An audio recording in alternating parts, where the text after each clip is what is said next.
face हो लइका लो भागइल देखी ड्रेस हो अरे हो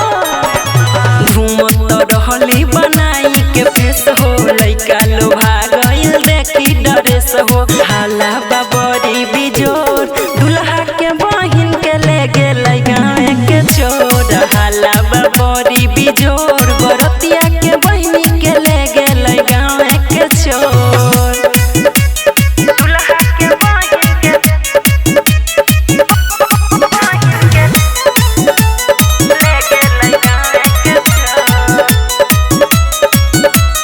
मीडिया या थाना में भइल बसोर हो तोरा बिया सवरे तोरे बिया गोर हो